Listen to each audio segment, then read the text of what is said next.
მაგთი დღეიდან ხევსურეთში სიჭერს მაქტიკომა შატლში გადამცემის სადგური და ამონტაჟა სიგნალის საქართველოს დასახლებული ტერიტორიის უკვე 98%-ს ფარავს.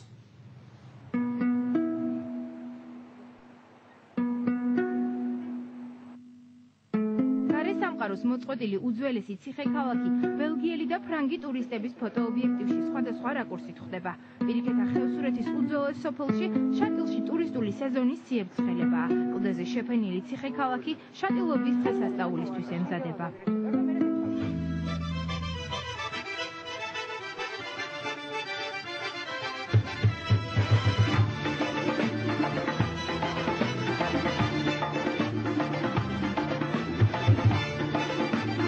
ტურისტებს დღესასწაულზე დასწრება გადაწყვეტილი აქვს. ამის გამო საქართველოში რომ კიდევ რამდენიმე დღე დარჩებიან ტურისტები ევროპაში მცხოვრებ ახლობლებს ვერ ატყობინებენ. სოფელს ვერც ერთი მობილური ოპერატორი ფარავს. ულამაზესი შატილი გარესამყაროსაა, მოწყვეტილი დაახლოებით 15-მდე კომლი ცხოვრობს და ზამთრის პირობებში თემში ასვლა მხოლოდ ვერტმფრენითაა შესაძლებელი. I think it's very nice. ფიქრობ საქართველოს ძალიან ლამაზია შატილამდე ამოსვლა ძალიან გავიჭირდა. გავიგეთ რომ შაბათ-კვირას დღესასწაულია. ხევსურეთში ჩვენ აუცილებლად დავრჩებით კიდევ რამდენიმე დღე. Georgia is a very nice country. საქართველო ძალიან ლამაზი და მიმზიდველი ქვეყანაა ტურისტებისთვის. თითქოს ეს სოფელი მოწყვეტილია სამყაროს, ველური ბუნება, უძველესი კულტურა და ტრადიცია. აქ ისე ერწყმის ერთმანეთს რომ წასვლა აღარ გვინდა. ევროპელი ტურისტებსა და ადგილობრივი მოსახლეობის პრობლემა კომპანია მაქტიკომმა მოაგვარა.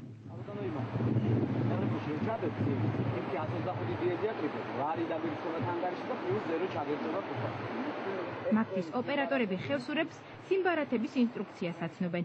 ბანებარათი მათთვის ნამდვილად უცხოხილია. შატილში 30 ივლისს მაქტიმ გადამცემის სადგური დაამონტაჟა. მაქტიკომის სიხშირე უკვე საქართველოს დასახლებული ტერიტორიის 98%-ს ფარავს. შატილი გარესამყაროსგან მოწყვეტილი აღარ იქნება, მოსახლეობა მობილური კავშირით ისარგებლებს და საჯარო სკოლებში ინტერნეტი ჩაერთვება.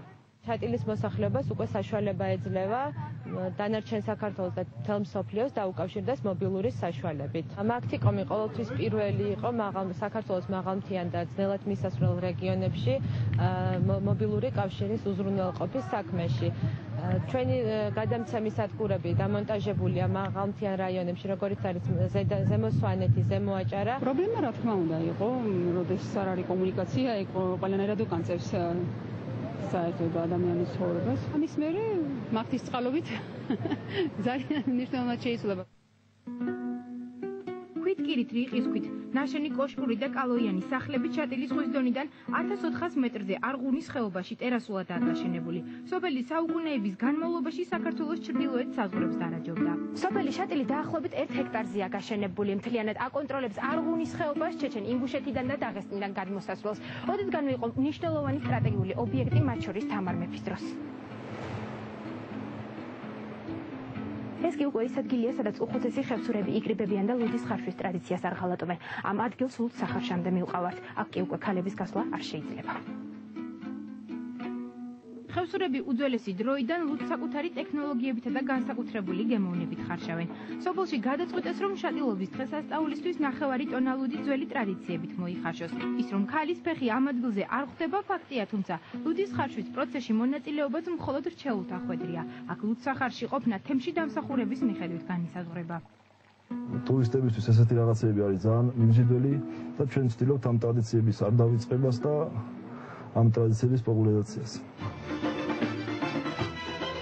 უკვე მრავალი წელია თემის ერთ-ერთი ტრადიციაა. ამ დროს ხევსურები შატილში საქართველოს ყველა რეგიონიდან იკრიბებიან.